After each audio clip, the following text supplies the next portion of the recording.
नमस्कार दोस्तों, PTS blogs में आप सभी लोगों का स्वागत है। उम्मीद करता हूँ आप सभी लोग बहुत अच्छे होंगे।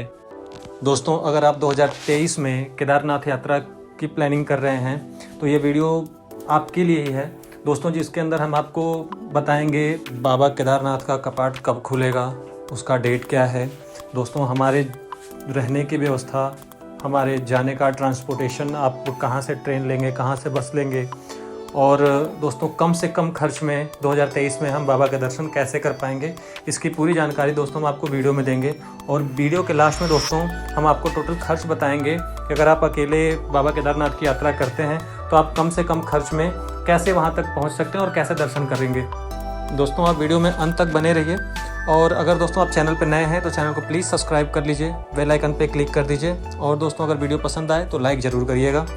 चलिए दोस्तों हम स्टार्ट करते हैं। सबसे पहले दोस्तों हम देख लेते हैं हम बाबा केदारनाथ तक पहुंचेंगे कैसे।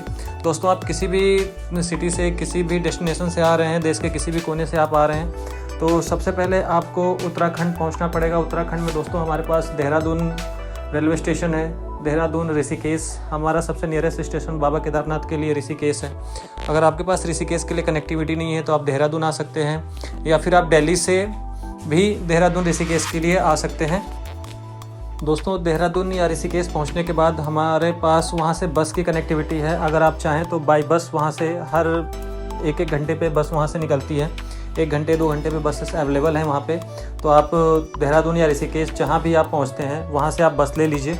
बस का रेट दोस्तों 400 से 500 के बीच में होता है, और वहाँ से बस आपको गौरीकुंड पे ड्रॉप करेगी। गौरीकुंड से दोस्तों हमारी आगे की यात्रा प्रारंभ होगी, वो उसके बारे में आपको आगे बताएंगे।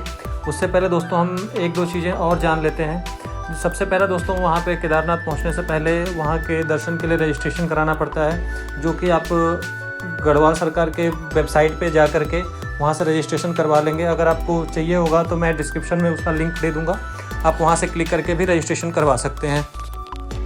दोस्तों रजिस्ट्रेशन की ऑफलाइन सुविधा भी गौरीकुंड में अवेलेबल है। वहाँ काउंटर से आप रजिस्ट्रेशन पर्ची ले सकते हैं, रजिस्ट्रेशन करा सकते हैं। लेकिन दोस्तों अगर हम कपाट खुलने के बाद अप्रैल मई जून के टाइम पे जाते हैं तो उस टाइम पे दोस्तों भीड़ काफ़ी ज़्यादा होती है, लंबी लंबी लाइंस होती हैं, तो आपको वहाँ पे दिक्कत हो सकती है। इसके लिए मेरा सुझाव यही है दोस्तों कि आप ऑनलाइन रजिस्ट्रेशन करा लें, ताकि जब आप दर्शन के लिए जाएँ तो आपको इन लाइन का सामना ना करना पड़े।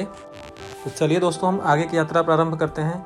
दोस्तों गौरीकुंड से हमारी पैदल ट्रैकिंग शुरू हो जाती है, तो आप वहाँ से आपको 16 किलोमीटर की पैदल ट्रैकिंग करनी पड़ती है। उसके अलावा दोस्तों वहाँ पे पालकी, घोड़े, खच्चर की भी फैसिलिटीज़ अवेलेबल है। आप चाहें तो वहाँ से आप घोड़े जो कि 800 से 1200 के रेट में, आपको 1500 सीजन के अकॉर्डिंग दोस्तों रेट होते हैं वहाँ पे, तो आपको घोड़े, पालकी वगैरह मिल जाएंगे। आप वहाँ से उनके थ्रू बाबा के धाम तक जा सकते हैं। उसके अलावा दोस्तों वहाँ से फाटा करके जगह है, फाटा से आपको हेलीकॉप्टर की भी फैसिलिटी है, जिसका दोस्तों वन साइड का फेयर की बात करें तो 2500 रुपया है। अगर आप अप डाउन दोनों कराते हैं तो 5000 रुपये का टोटल आपको कॉस्ट लगेगा। अगर दोस्तों आप देहरादून से ही हेलीकॉप्टर के थ्रू जाना चाहते हैं तो देहरादून से केदारनाथ की यात्रा दोस्तों 50,000 रुपये की है। 50,000 में आपको हेलीकॉप्टर की बुकिंग होती है, जो आपको दर्शन वहाँ पे केदारनाथ का दर्शन करवाते हैं। दोस्तों हम लोग जैसे दर्शन के लिए गए थे, तो मेरा अपना पर्सनल एक्सपीरियंस है, मैं आपको बता देता हूँ। अगर आप कभी भी दर्शन के लिए वहाँ पे जा रहे हैं तो आप होटल्स नीचे कभी भी मत बुक करिए, क्योंकि क्या होता है हम दर्शन के लिए जब जाते हैं तो ट्रैकिंग करते हैं, और ट्रैकिंग करने के बाद ऊपर पहुँचने के बाद हम थक जाते हैं। तो दोस्तों हमें होटल हमेशा ऊपर ही बुक करना चाहिए। दोस्तों ऊपर होटल बुक करने से हमारे 2-3 तरह की बेनिफिट्स है, 2-3 तरह के फ़ायदे हैं। जिसके अंदर ये होता है दोस्तों कि हम ट्रैकिंग करके रात तक वहाँ पहुँचते हैं, रात को होटल ले करके वहाँ पे रेस्ट कर लेते हैं। वहाँ पे दोस्तों होटल, गेस्ट हाउस और आपके टेंट की फैसिलिटी होगी, जैसे टेंट वगैरह वहाँ पे सीजन में लगे होते हैं, तो उनके अंदर भी आपको बेड वगैरह और पर बेड चार्जेस होते हैं वहाँ पे, तो आप वो बुक कर सकते हैं अपने बजट के अकॉर्डिंग। वहाँ पे दोस्तों 700-800 से स्टार्ट होकर के 2500, 3000, 4000 तक के रूम्स अवेलेबल होते हैं, तो अपने बजट के अकॉर्डिंग आप वहाँ पे रूम ले लीजिए। उसके बाद दोस्तों हम वहाँ पे ऊपर होटल लेने के कुछ फ़ायदे की बात कर रहे थे, तो मैं आपको बताता हूँ दोस्तों। सबसे पहली चीज़ क्या होती है, आप पहली बात तो मंदिर के पास में रहते हैं, तो जैसे ही आप शाम को 7 बजे 8 बजे तक पहुँच गए तो शाम की जो संध्या आरती होती है, आप संध्या आरती देख करके अपने होटल में आकर के रेस्ट कर लीजिए। उसके बाद दोस्तों सुबह 7 से 8 के बीच में 7:30 बजे के आसपास आरती का वक्त होता है, तो आप सुबह की आरती भी वहाँ से अटेंड कर पाएंगे। उसके बाद दोस्तों अर्ली मॉर्निंग आप लाइन में लग जाएंगे। अगर पीक सीजन में आप जाते हैं अप्रैल मई जून के आसपास, तो आप पीक सीजन में होते हैं वहाँ पे, तो आपको दर्शन के टाइम पे आप जल्दी सुबह उठ करके रेडी होकर के लाइन में लग जाएंगे, तो आपको काफ़ी अच्छे से और काफ़ी जल्दी दर्शन मिल जाएगा। आपको भीड़ का सामना नहीं करना पड़ेगा, लाइन में आपको घंटों खड़े नहीं रहना पड़ेगा। तो ये कुछ बेनिफिट्स हैं दोस्तों ऊपर होटल लेने के। चलिए दोस्तों हम आगे की जानकारी आपको देते हैं। जैसा कि 2023 में हमारा कपाट खुलने का जो डेट है दोस्तों वो 26 अप्रैल को है। 26 अप्रैल को हमारा कपाट सुबह 6:20 पे बाबा केदारनाथ का कपाट खुल जाएगा। उसके बाद से दोस्तों दर्शन स्टार्ट हो जाएंगे। आप लोग 26 अप्रैल से बाबा केदारनाथ के दर्शन कर पाएंगे। और दोस्तों मंदिर का डेली का जो टाइमिंग होता है, मंदिर सुबह 6 बजे ओपन होता है, बाबा का दरवाज़ा खुलता है। उसके बाद दोस्तों वो दर्शन हमें दोपहर के 1 बजे तक मिलता है। और उसके बाद दोस्तों विश्राम के लिए मंदिर बंद कर दिया जाता है, गेट बंद हो जाता है मंदिर का। वो दोस्तों आपको शाम के 5 बजे फिर खुलेगा और शाम के 7:30 बजे तक बाबा के दर्शन होते हैं आपको।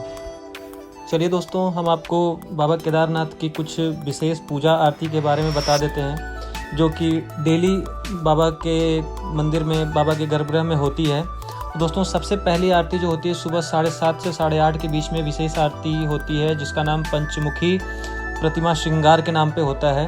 तो यहाँ पे आरती और श्रृंगार, बहुत ही भव्य श्रृंगार और आरती होता है। ये दोस्तों आप वहाँ पे गर्भगृह में खड़े होकर के इस आरती का आनंद ले सकते हैं, बाबा के दर्शन कर सकते हैं। उसके अलावा दोस्तों वहाँ पे कुछ विशेष पूजा होती है। अगर आप दर्शन के लिए जा रहे हैं तो आप ये सारी पूजा जो मैं आपको बता रहा हूँ, ये सारी पूजा आप वहाँ पे करवा सकते हैं। जैसे दोस्तों वहाँ पे महाभिषेक पूजा होती है, एक अभिषेक होता है, लघु रुद्राभिषेक होता है। उसके बाद दोस्तों षोडशोपचार पूजा होता है। उसके बाद अष्टोपचार पूजा होता है। उसके बाद संपूर्ण आरती होती है, पांडव पूजा होता है, गणेश पूजा होता है, श्री भैरव पूजा होता है, पार्वती पूजा होता है, श्री शिव का सहस्त्रनाम की पूजा होती है। तो दोस्तों ये कुछ विशेष पूजा है जिनके बारे में मैंने आपको बताया है। इसकी जानकारी बहुत कम लोगों को होती है। लोग मंदिर जाते हैं, सिर्फ दर्शन करते हैं और चले आते हैं। तो आप जब भी जाएं तो वहाँ पे पुजारी जी से संपर्क करके आप पूजा सामग्री लिखवा करके, अगर आपका मन है तो आप ये पूजा आप ज़रूर करवाइए। भगवान की बड़ी असीम कृपा होती है। उसके बाद दोस्तों बाबा केदारनाथ के आसपास में 2-3 छोटे मंदिर और भी हैं। आप उन मंदिर के भी दर्शन कर लीजिए।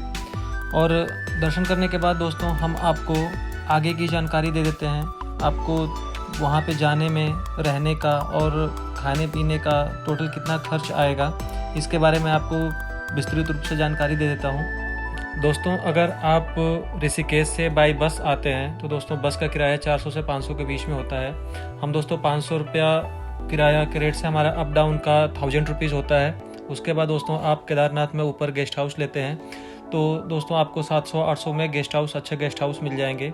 तो हमारा एक दिन का गेस्ट हाउस का रेट दोस्तों 800 रुपये होता है। तो हमारा 1000 बस का और 800 रुपये आपका गेस्ट हाउस का हो गया। उसके बाद दोस्तों हम खाने की बात करें तो हम 500-600 रुपये का अपना फूड चार्ज प्लस कर लेते हैं। उसके बाद दोस्तों हमारा 500 रुपये एक्स्ट्रा खर्च हम अगर लेकर के चलते हैं तो दोस्तों हम टोटल 3000 तक हम बाबा केदारनाथ की यात्रा कर पाएंगे। और इसमें दोस्तों हम आपके डेस्टिनेशन से ऋषिकेश देहरादून पहुंचने का ट्रेन फेयर या फिर फ्लाइट का टिकट मैं नहीं जोड़ रहा हूं। अगर आप बाबा केदारनाथ की पैदल यात्रा करते हैं तो दोस्तों आप 2500 से 3000 के बीच में बाबा केदारनाथ की यात्रा कर पाएंगे। दोस्तों इस वीडियो में इतना ही। अगर आपको वीडियो पसंद आए तो दोस्तों लाइक करिएगा, चैनल को सब्सक्राइब कर लीजिए। या फिर दोस्तों आपको बाबा केदारनाथ से या फिर किसी भी मंदिर से जुड़ी हुई किसी भी तरह की कोई जानकारी चाहिए तो आप दोस्तों हमें कमेंट करिएगा। आपके कमेंट का हम इंतज़ार करते हैं। थैंक यू, धन्यवाद दोस्तों।